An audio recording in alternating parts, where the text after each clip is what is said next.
예수님은 공생애 시절에 밤샘 기도를 2번 하셨습니다. 한 번은 우리가 알다시피 공생애가 끝나는 시점인 십자가를 지시기 전날 밤에 겟세마네 동산에서 밤새도록 기도하셨고, 다른 한 번은 또 언제 하셨을까요? 예수님은 공생애 초기에 12제자를 부르시기 전날 밤에도 밤샘 기도를 하셨습니다. 그 부분을 먼저 읽어보겠습니다. 누가복음 6장 12절에서 16절인데요. 같이 읽어볼게요.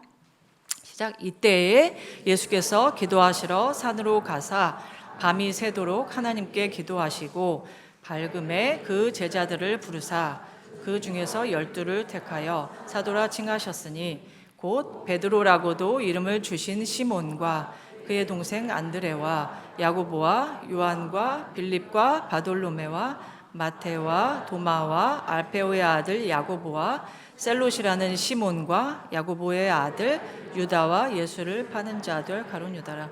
지금 누가가 가룟 유다 앞에 예수를 파는 자 될 이렇게 썼지만 예수님 당시에는 유다가 그럴 거를 몰랐습니다.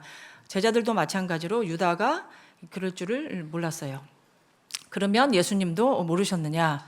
그거는 당연히 아닙니다. 예수님은 처음부터 유다의 배반을 아셨다고 말씀합니다. 요한복음 6장 64절에 나오는데요. 같이 읽어볼게요. 그러나 너희 중에 믿지 않는 자들이 있느니라 하시니 이는 예수께서 믿지 아니하는 자들이 누구며 자기를 팔 자가 누구인지 처음부터 아심이라. 아멘. 예수님은 제자들 중에 믿지 않는 자들이 누구인지 또 자기를 팔 자가 누구인지 처음부터 아셨다고 말씀합니다. 또 같은 장 70절 71절에서는요. 한층 더 나아가서 이렇게 말씀하시는데요. 같이 한번 읽어볼게요. 예수께서 대답하시되 내가 너희 12를 택하지 아니하였느냐? 그러나 너희 중에 한 사람은 마귀니라 하시니 이 말씀은 가룟 시몬의 아들 유다를 가리키심이라. 팔자러라. 아멘.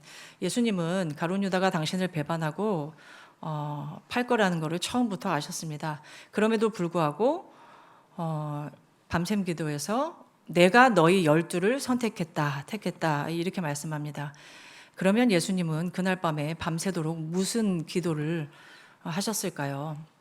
예수님은 십자가를 지시기 전날 밤에도 역시 밤샘 기도를 하셨습니다. 그 부분도 같이 읽어보겠습니다. 마가복음 14장에 있는데요.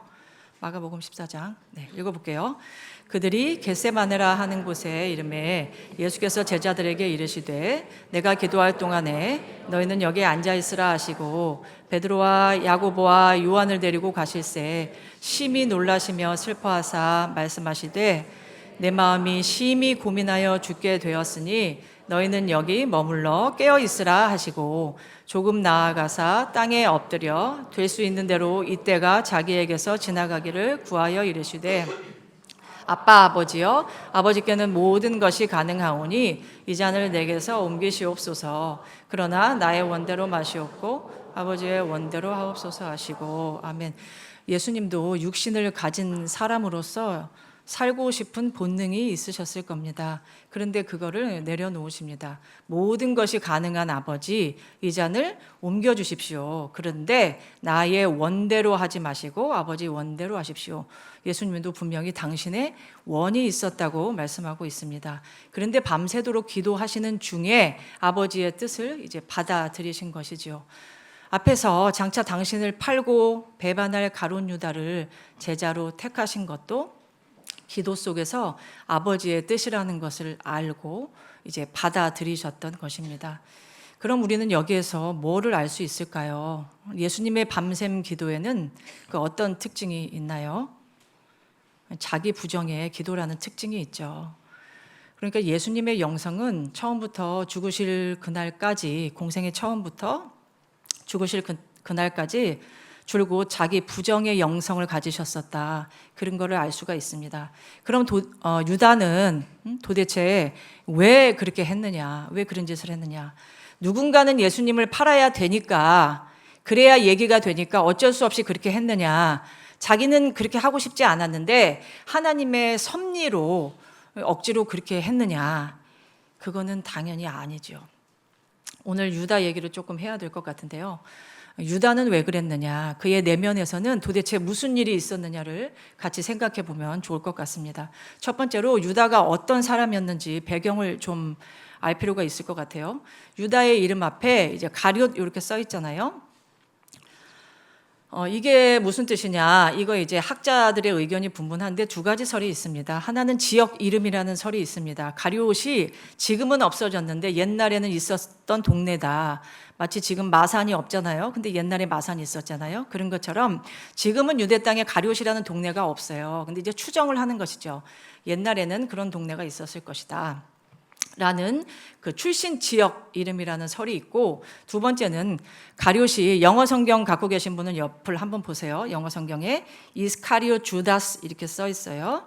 이 이스카리옷이 헬라어 시카리라는 이제 그 단어에서 나왔다는 거예요. 근데 시카리가 칼이라는 뜻이에요. 칼. 그래서 오스카 쿨만이라는 그 유명한 신학자가 있습니다. 구속사 신학을 그 사람이 처음으로 만들었어요.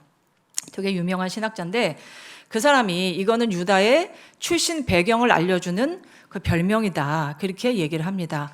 그러니까 뭐라는 거예요? 칼잡이 유다.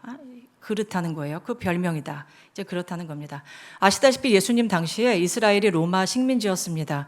저항운동을 하는 사람들이 있었어요. 대표적으로 우리가 알고 있는 게 열심당이죠. 열심당을 이제 젤롯이라고 하는 겁니다. 영어하고 똑같죠. 젤롯이라고 불렀습니다. 젤롯이 이제 시기, 질투 이제 그런 뜻이잖아요. 좀 전에 앞에서 읽었을 때 제자들 이름 쭉 나왔을 때 셀롯이라는 시몬 이렇게 나오죠. 젤롯을 셀롯으로 얘기한 거예요. 그러니까 열심당원 시몬 이제 그 뜻을 말하는 거예요. 그런데 당시에 열심당이 그 가슴에다가 단도를 품고 다녔었습니다. 단도를 품고 다니면서 주로 이제 우상 숭배자들 아니면 고위급 로마 관리들 그런 사람들을 이제 암암리에 그 암살하는 일들을 했단 말이에요. 그러니까 옛날에 드라마 각시탈 보셨어요? 각시탈. 거기서 이제 그렇게 일본 그 높은 사람들 그렇게 조용히 죽이잖아요. 우리 그 독립운동하는 저 사람들이. 이제 그런 것처럼 단도를 품고 다니는 사람들이다 해가지고 이제 시카리당이다 그렇게 얘기를 했어요. 그리고 또 다른 이름은 혁명당이라고도 불렀습니다. 그러니까 이 세 개의 이름이 다 열심당 정체를 갖고 있는 이름들이에요.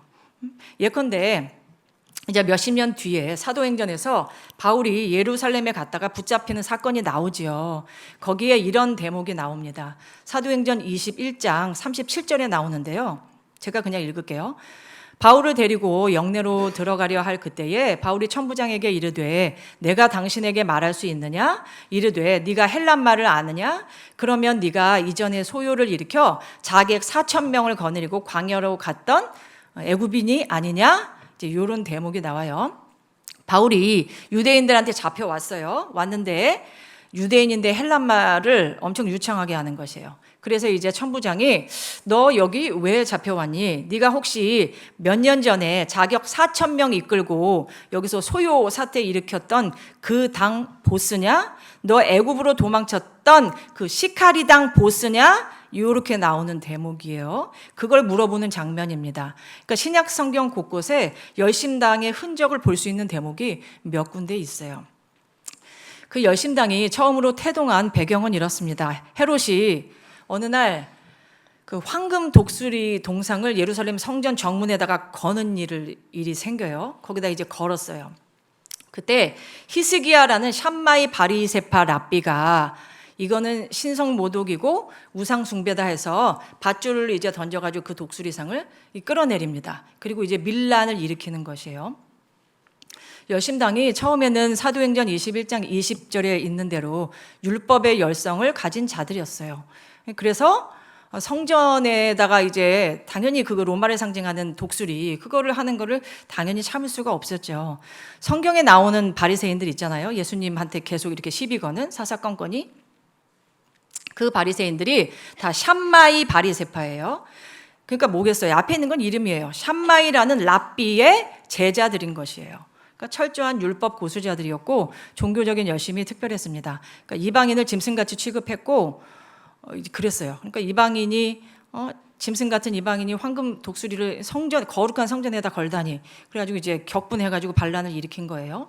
이슬람교도 왜 그 강경파, 온건파 있다 그러잖아요. 똑같아요. 정말 똑같습니다. 샴마이 바리새파가 강경한 사람들이었는데 폭력적이고 종교적이었어요. 반면에 힐렐 바리새파라고 있어요. 이 사람들은 융통성이 있었어요. 그래서 로마가 자기 나라 지배하는 거를 하나님의 뜻으로 그냥 받아들였습니다.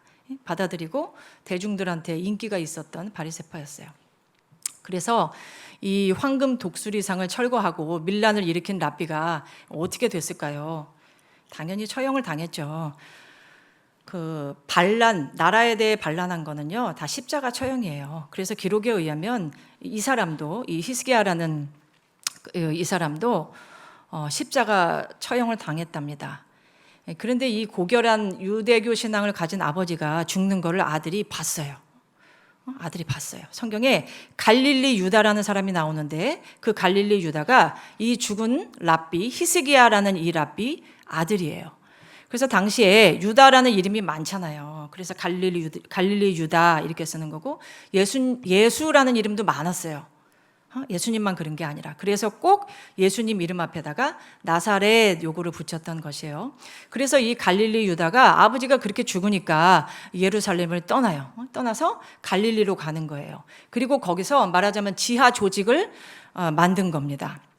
그게 열심당의 출발이에요. 출발. 갈릴리로 가서 제가 할 게 많아가지고 빨리 읽다 보니까 설교가 이제 길면 안 돼가지고 조금 쉬었다 할게요. 그래서 이제 갈릴리로 가서 전쟁할 수 있는 남자들을 모집해야 되잖아요. 그걸 모집했어요. 이 로마인 짐승 같은 이 우상 숭배자 놈들은 다 죽여야 된다. 그리고 이제 로마인의 피를 흘리는 거는 하나님께 제사를 드리는 거다. 이게 하나님께 드리는 제사다. 그런 식으로 이제 선동을 해서 이제 사람들을 모았던 거예요. 그리고 예수님 당시에 왜 거짓 선지자가 많았느냐면요.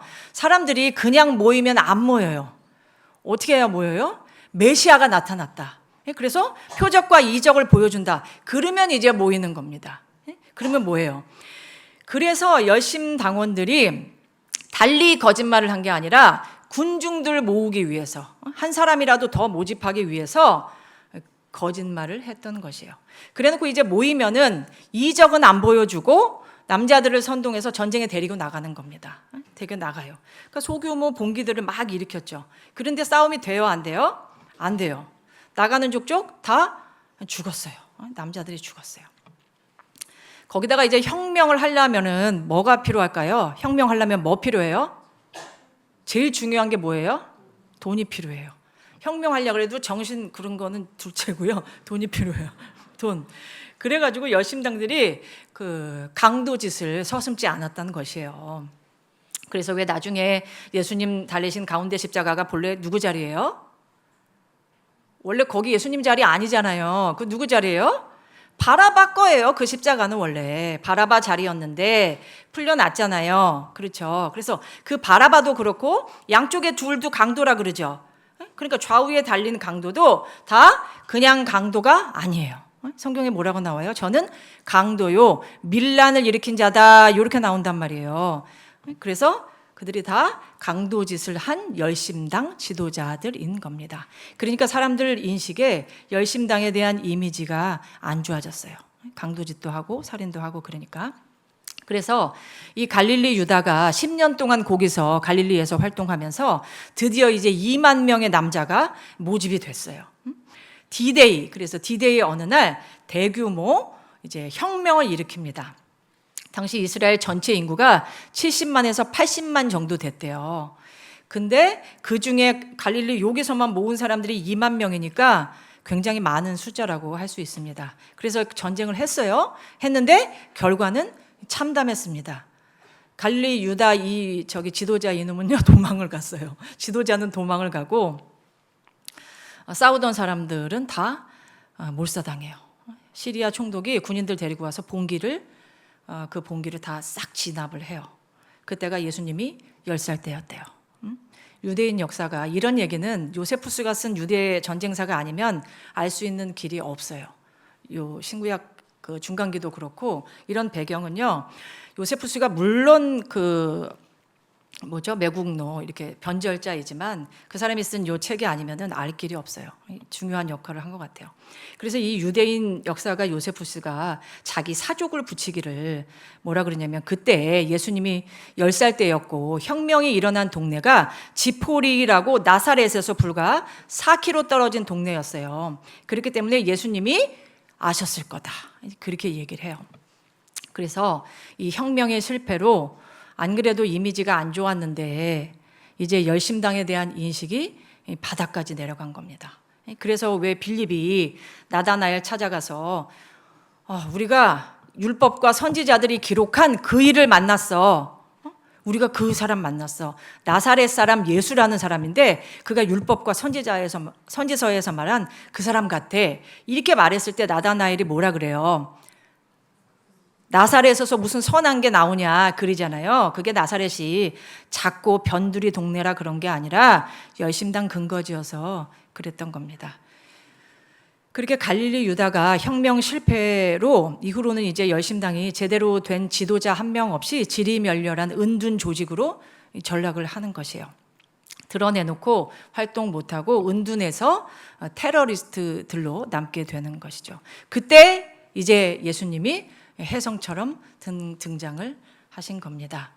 열심당 쪽에서 볼 때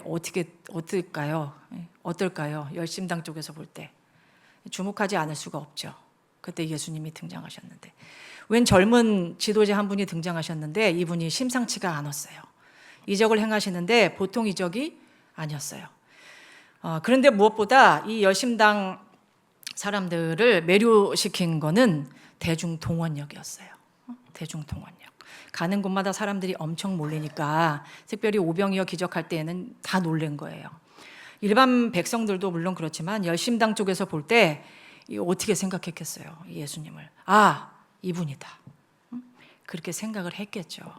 이제 그런 시대적 배경 속에서 열심당 출신인 시몬도 예수님의 제자가 되고 시카리당으로 추정되는 가룟 유다도 예수님의 제자가 된 겁니다. 그런 이해를 바탕에 두고 그럼 유다는 왜 그랬느냐? 예수님을 왜 팔았느냐? 두 번째로 가룟 유다의 내면을 좀 생각해 보면 좋을 것 같습니다. 그건 이제 본문 속으로 들어가 볼게요. 오늘 본문에 최후의 만찬 사건이 나옵니다. 예수님께서 심령이 괴로우셨어요. 그래서 증언을 하시죠. 내가 진실로 진실로 너희에게 이르노니 너희 중에 하나가 나를 판다. 이제 그러셨어요. 하나가 팔리라.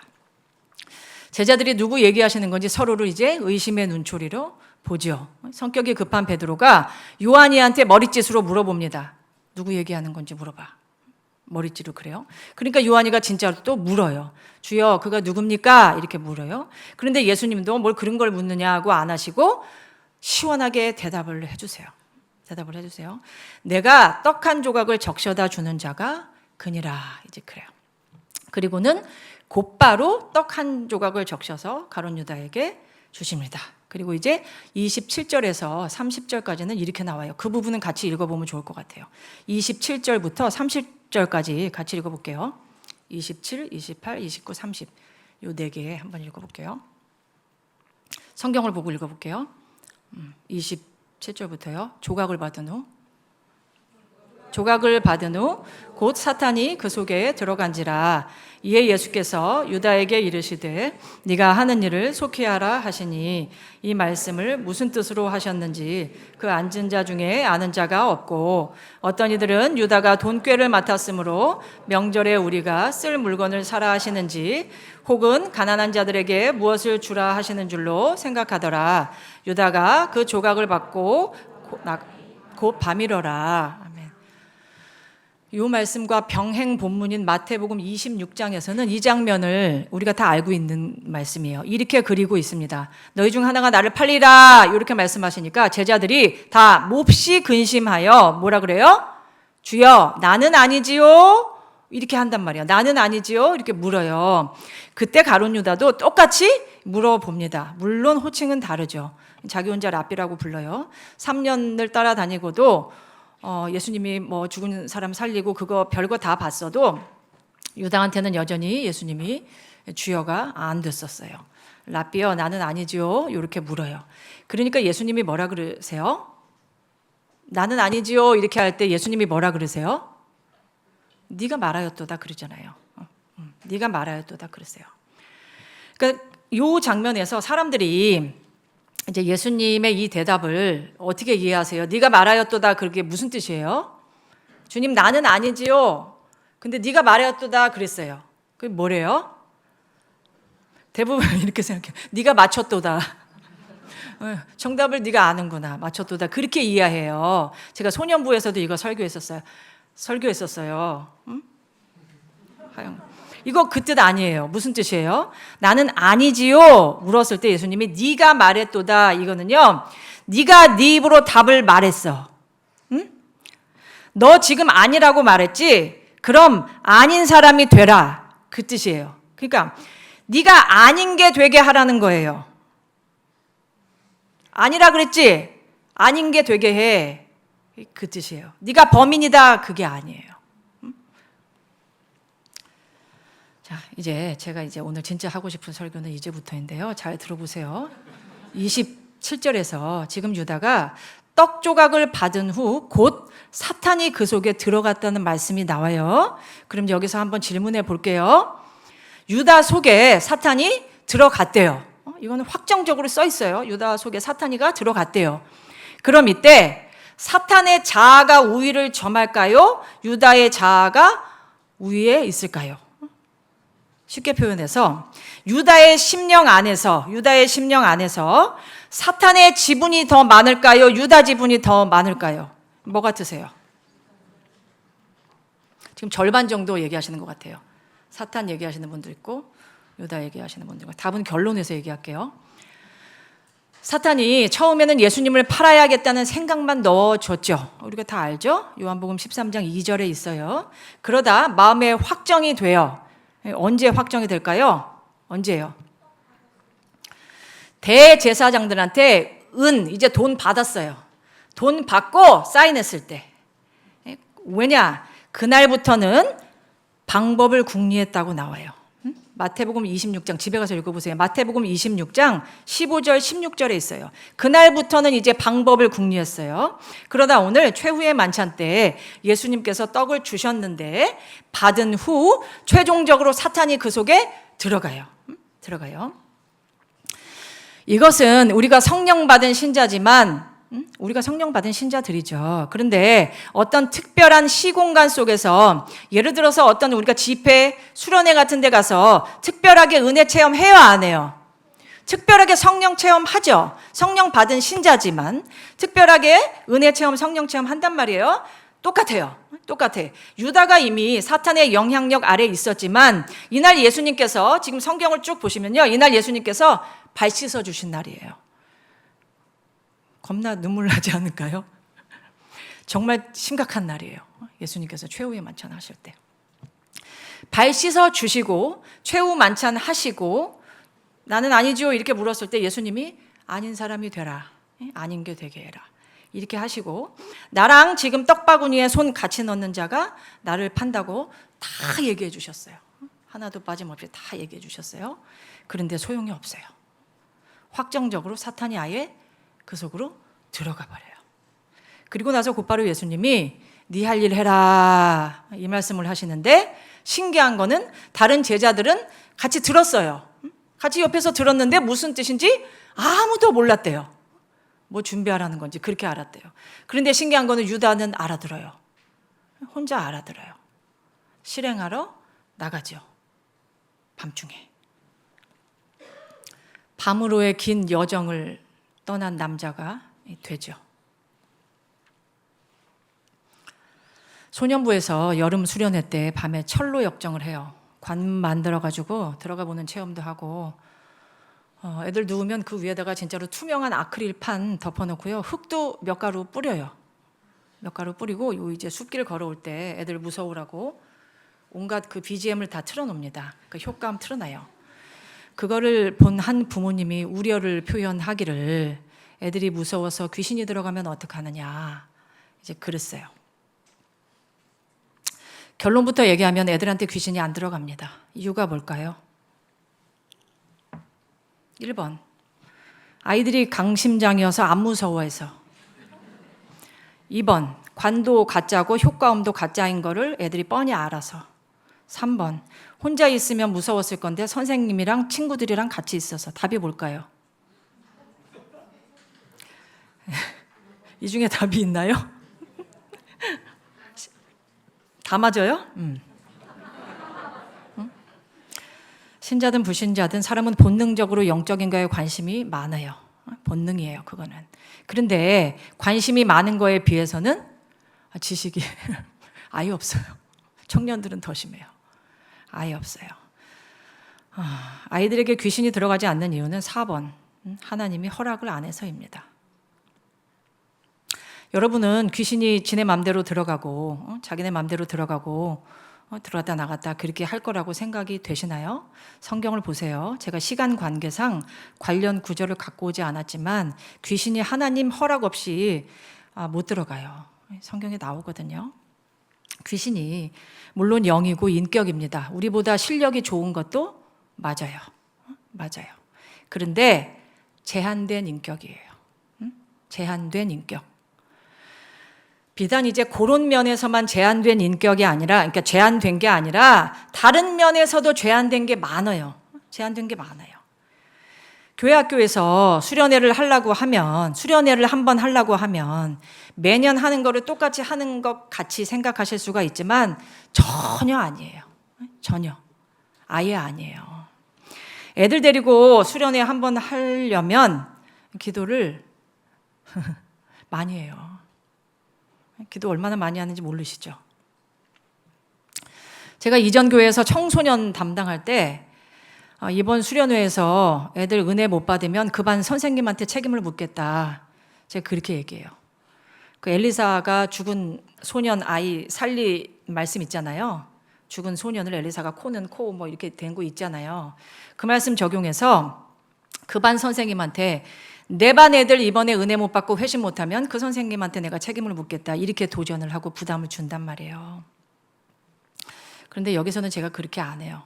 왜냐면 애들이 초등학생이고 5, 6학년이고 어리기도 하지만 그 우리 교회 애들이 뭐 거의 99.9% 모태신앙이에요. 애들이 거의 대부분 모태신앙이에요. 그렇게 할 필요가 없기 때문에 제가 그렇게 하지 않아요. 수련회 한번 하려면 교사들이 기도 많이 합니다. 엄청 많이 해요. 그리고 프로그램 기획할 때 제가 다 분별해서 정해요. 선생님들하고 다. 한번 생각해 봐요. 은혜 받으러 교회 수련회 와서 은혜 받으러 교회 수련회 와서 귀신이 왜 들어가야 될까요? 왜 들어가요? 있던 귀신도 나가지. 그건 이제 성령의 감화가 아니에요. 성령의 감화가 아니에요. 그런 생각 자체가. 우리말 성경에 귀신이라고 번역된 거는요. 성경이 우리나라에 어떻게 들어왔어요? 중국 통해서 들어왔죠. 한자 번역한 거예요. 한자 번역한 거라 어쩔 수 없이 귀신이라고 쓴 거고요. 본래 성경에서 말하는 귀신은 더러운 영 그런 뜻이에요. 더러운 영. 그래서 마태복음 12장 43절에서 45절에서요. 더러운 귀신이 사람에게서 나갔을 때 이 말씀 아시죠? 물 없는 곳으로 다니며 쉬기를 구했다. 이 말씀 아시죠? 물 없는 곳으로 다니며 쉬기를 구하되 쉴 곳을 얻지 못하고 라고 나오죠. 물 없는 곳으로 다닌다. 이게 귀신의 속성을 얘기하는 것이에요. 귀신이 물 없는 곳을 찾아다니면서 쉬기를 구하는데 쉴 곳을 얻지 못했대요. 쉴 곳을 얻지 못했대요. 그럼 그게 귀신이 육신이 있어가지고 피곤함을 느껴가지고 쉼터를 찾아다닌다는 그 뜻이 당연히 아니죠. 당연히 아니죠. 귀신은 즉 더러운 영은 사람의 마음속에 거하면서 그 사람의 마음을 자기에게 복종시키는 게 소원이에요. 그게 소원인데 그렇게 할 만한 사람을 찾지를 못한 거예요. 찾지를 못해서 돌아다니다가 결국 어디로 갔다는 거예요? 내가 나온 내 집으로 돌아가야지 하고 다시 와 봤대요. 다시 와 봤대요. 여기서도 귀신이 자기가 들어가 있던 사람의 속을 내 집이다 이렇게 표현했어요. 내 집이다. 왜 그렇게 표현해요? 내 집이다.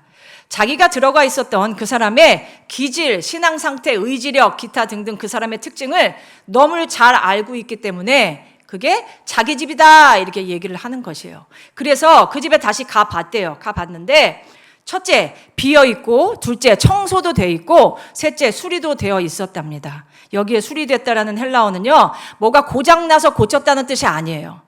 우리 이사 갈 때 예쁘게 고쳐서 가죠. 그 인테리어 하죠. 이사 갈 때, 새 집 들어갈 때. 여기에 수리됐다는 예쁘게 장식됐다 그 뜻이에요. 헬라어 뜻이 예쁘게 장식됐다 그 뜻이에요. 그럼 이런 상태를 우리가 생각해 보세요. 그냥 우리 사람한테 대비해서도 생각해 봐요. 주인이 없어요. 그래 비어 있어요. 근데 청소가 되어 있어요. 또 예쁘게 장식되어 있어요. 어때요? 안 들어갈 이유가 없죠. 너무 좋은데. 우리가 생각해도 그렇잖아요. 나 집 없어요. 내가 집이 없어요. 근데 주인 없이 비어 있어요. 청소도 돼 있고 인테리어도 돼 있어요. 안 들어갈 이유가 없죠.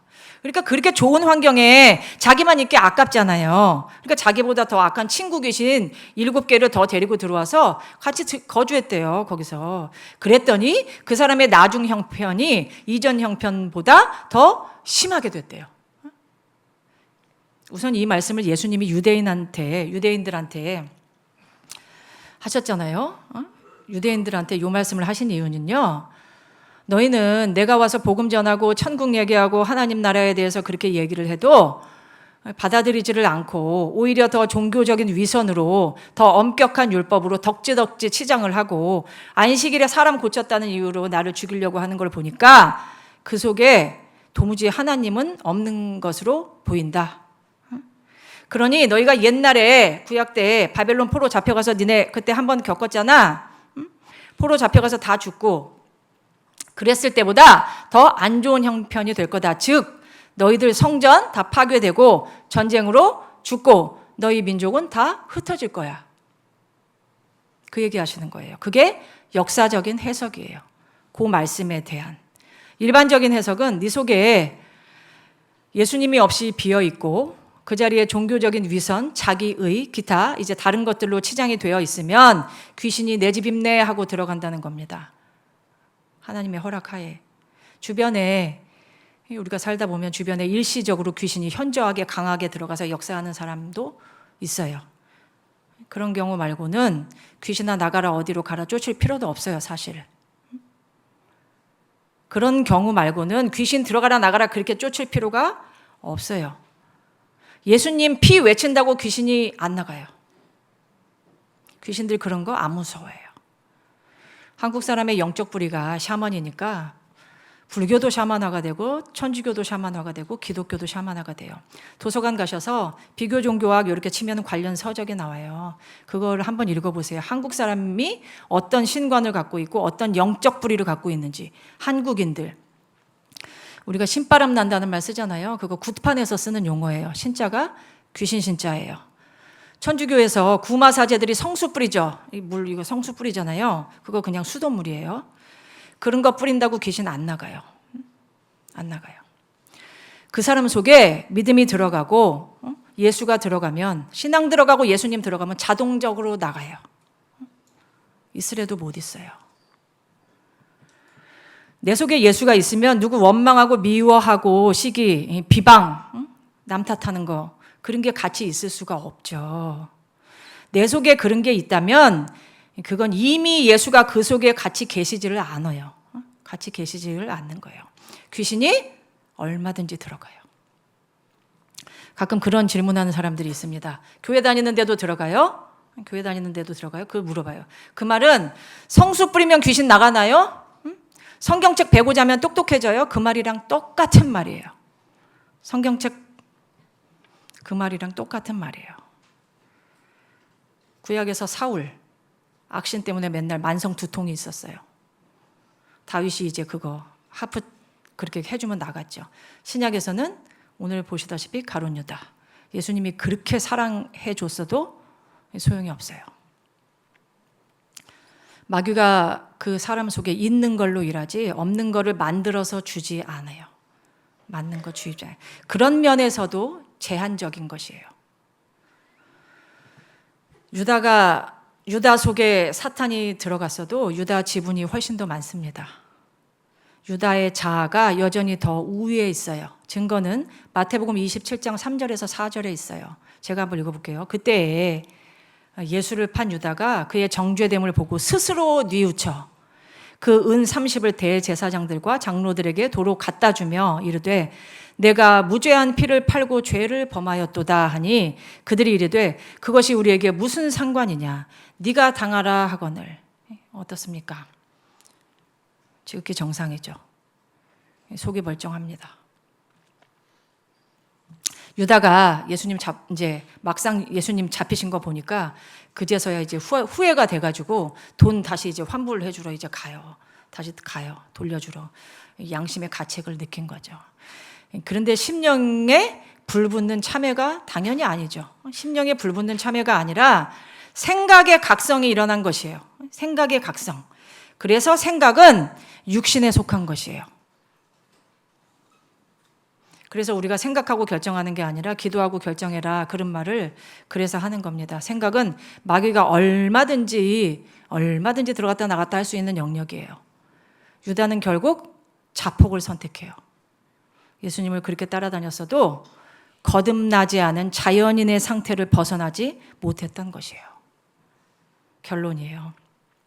예수님께서 사람한테 대놓고 너 사탄이다. 너희 중 하나는 마귀다. 너 마귀다. 그런 얘기 하신 거는 베드로하고 유다한테밖에 없어요. 예수님께서 공생의 시절 내내 거라사 광인도 고쳐주시고 귀신 들린 사람들을 엄청 많이 고쳐주셨잖아요. 그렇게 하셨어도 예수님 한 번도 그들한테 마귀라 소리 안 하셨어요. 안 하셨어요. 그런데 베드로하고 유다한테는 니네는 마귀다 그러셨어요. 니네 마귀다. 그것은 우리에게 어떤 깨우침을 주나요? 현상화된 귀신은 의미가 없다는 겁니다. 두려워할 게 없어요. 오늘날 귀신 들렸다 그러면 다중인격, 해리, 망상 그런 것만 생각하죠. 여름에 겨울옷 입고 겨울에 여름옷 입고. 신도시라 이런 여긴 잘 없죠. 저희 가면 있어요. 그런데 인류를 위협하는 귀신 들림은 따로 있어요. 따로. 베드로가 사탄 소리를 왜 들었는지를 한번 생각해 봐요. 당신 아무리 봐도 메시아예요. 베드로가 볼 때 아무리 봐도 메시아예요. 예수님이. 아무리 봐도 메시아인데 왜 죽는다는 소리를 하는 거냐는 거예요. 왜 죽는다는 소리를 해요? 우리랑 같이 있으면서 우리를 계속 좋게 해줘야지. 그런 거예요. 그 맥락에서 그 소리를 들었어요. 그리고 유다는 왜 마귀 됐어요? 당신은 아무리 봐도 내가 생각한 정치적 메시아는 아니야. 비폭력주의자의 이상주의자야. 당신은 이상주의자. 맨날 하늘 얘기만 하고 당신이 하늘나라에서는 고귀한 왕일지 모르겠지만 여기 땅에서는 아니야. 그럴 바에는 차라리 돈이나 받고 팔겠어. 에리 프롬이 말하는 보상적 폭력을 행사한 겁니다. 소유냐 존재냐를 쓴 유명한 사람 있잖아요. 유대인. 그 에리 프롬이 인간의 마음이라는 책에서 보상적 폭력이라는 말을 해요. 그게 무슨 말이냐면 내 욕망을 저 사람이 방해해요. 난 너무 뭐 하고 싶은데 저 사람이 내 욕망을 방해해요. 그때 사람은 폭력을 행사한대요. 말로든 감정으로든 힘으로든 사람 마음에 다 있대요. 우리 속에도 다 있대요.